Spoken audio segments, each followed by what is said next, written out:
Bismillahirrahmanirrahim. Assalamualaikum warahmatullahi wabarakatuh.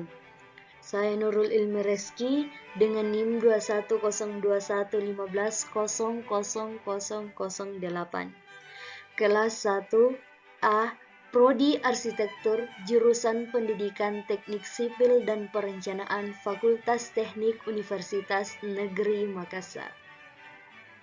Baiklah, saya akan mempresentasikan tugas ujian tengah semester Sejarah Arsitektur Dunia. Arsitektur Renaissance.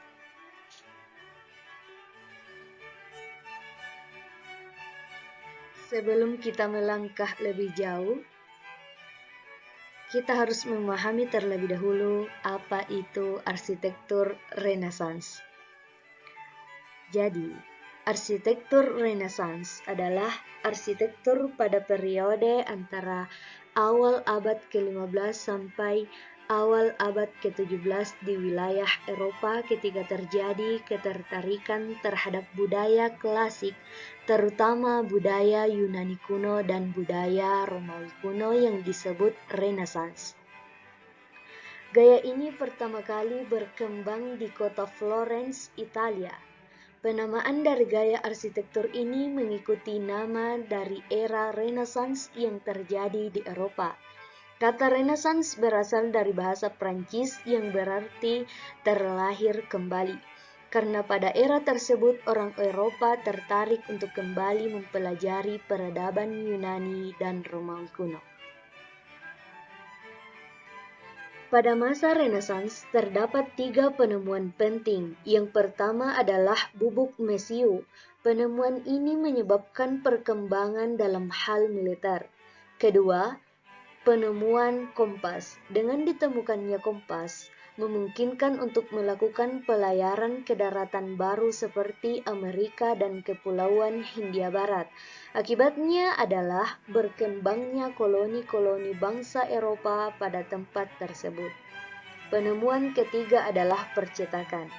Dengan adanya percetakan, minat terhadap literatur berkembang pesat.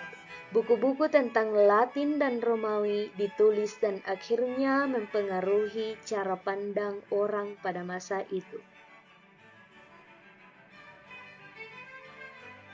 Latar belakang kehadiran gaya arsitektur Renaissance. Pada abad pertengahan atau abad ke-15, tatanan budaya dan politik di Eropa mengalami kemunduran yang sangat besar. Kondisi ini kemudian memunculkan sebuah perubahan besar atau revolusi di Prancis.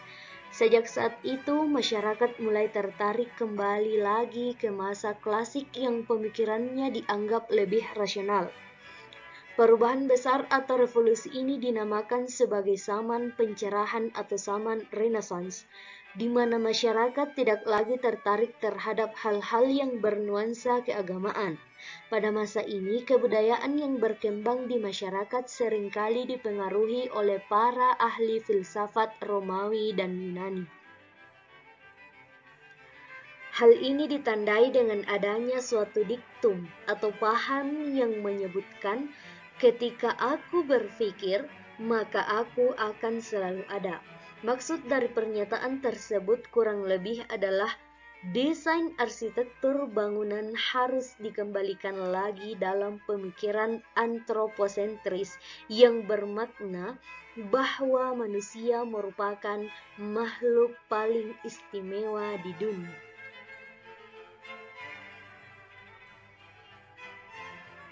Karakteristik arsitektur Renaissance. Yang pertama, denah. Denah bangunan berbentuk simetris dan juga proporsional. Ukurannya mengikuti ketetapan yang sudah ditentukan.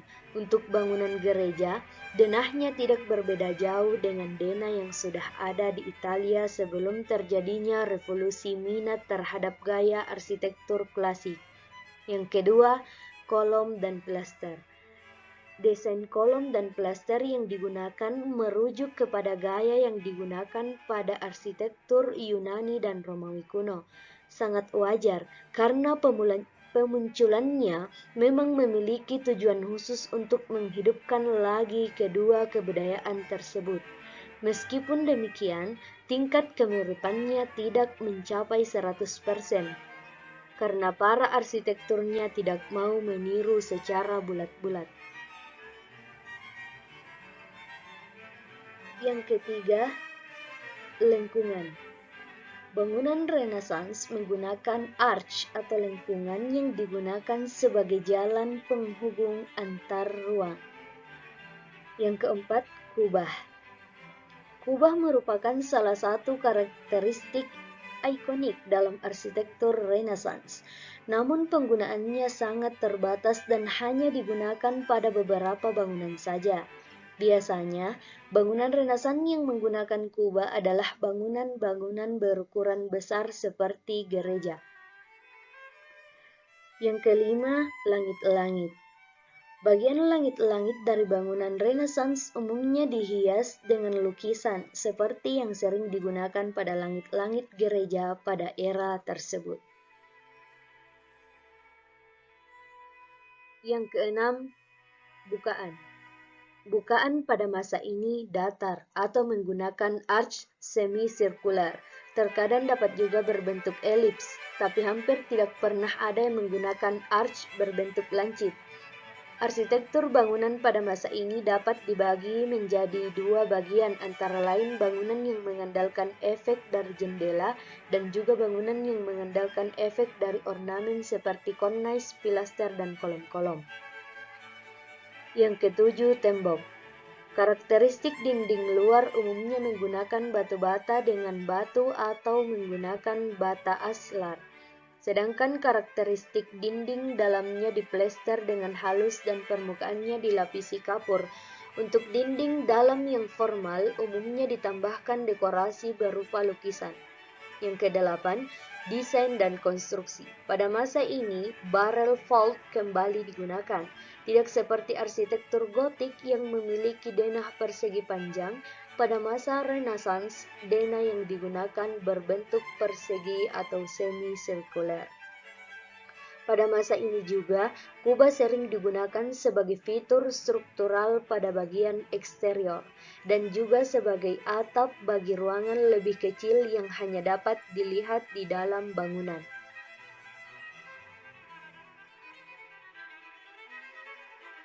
Biara Franciscan San Juan de los Reyes.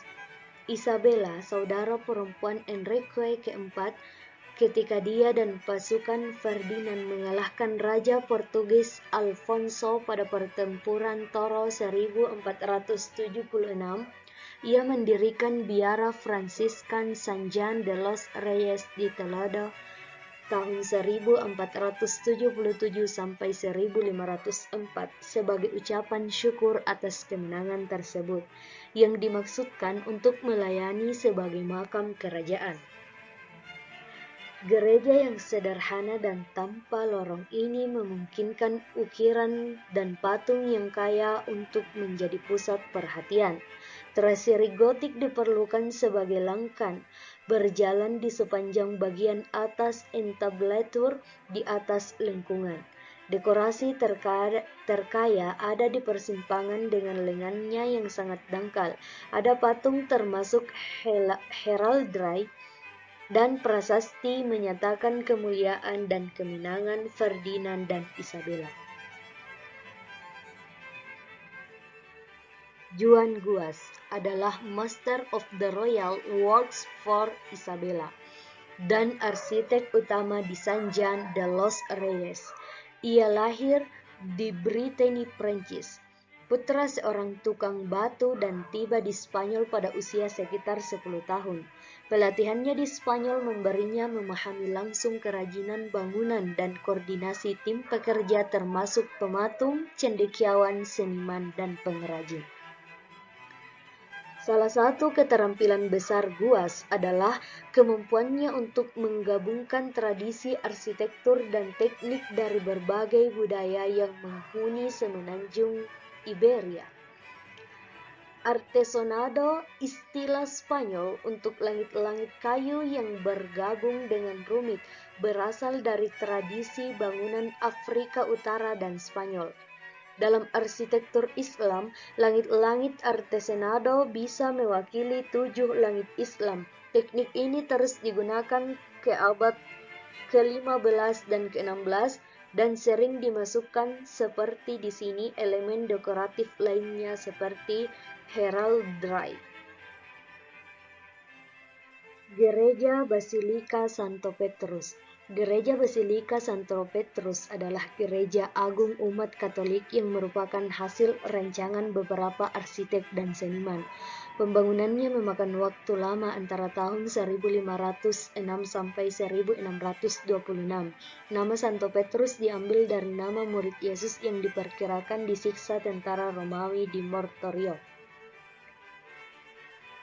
Tiang dan kepala-kepala tiang basilika diambil dari gaya tiang tipe Iona dan Korintia Romawi. Di atas tiang-tiang dipasang balok-balok lurus gaya Yunani dengan langit-langit lengkung Romawi. Di bagian atas jendela, jendelanya dibuat melengkung karena pada masa itu belum dikenal kaca, sehingga sebagai penutup jendela dipakai papan pualam yang diukir tembus.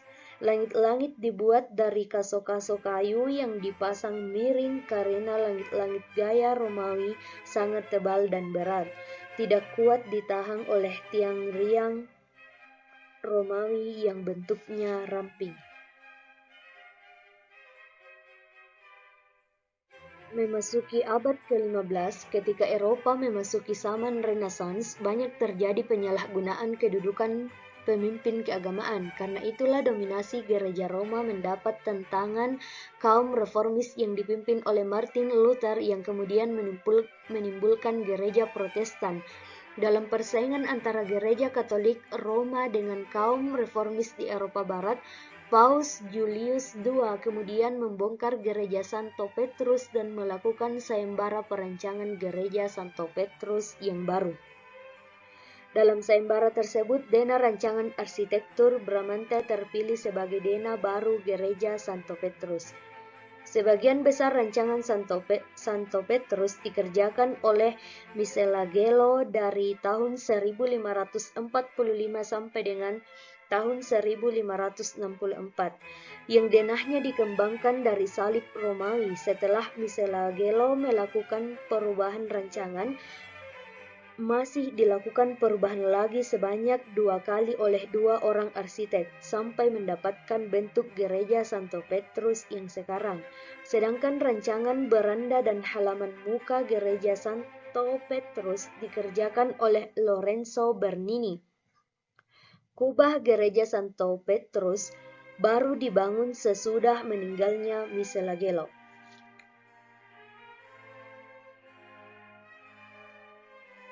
Periodisasi arsitektur Renaissance. Menurut pembagian waktunya, arsitektur Renaissance dibagi menjadi: yang pertama, Quattrocento antara tahun 1400 sampai 1500. Pada masa ini konsep dan aturan arsitektur diciptakan. Akibat pembelajaran tentang arsitektur klasik menyebabkan diadopsinya lagi penggunaan detail dan ornamen arsitektur klasik. Yang kedua, High Renaissance antara tahun 1500 sampai 1525. Pada masa ini, konsep yang diambil dari arsitektur klasik dikembangkan dan digunakan dengan kepastian yang lebih besar. Kemudian yang ketiga, Mannerism antara tahun 1520 sampai 1600. Pada masa ini, para arsitek melakukan eksperimen menggunakan bentuk-bentuk arsitektural untuk memberikan penekanan hubungan antar ruang dan masif. Sekian dan terima kasih. See you di next video.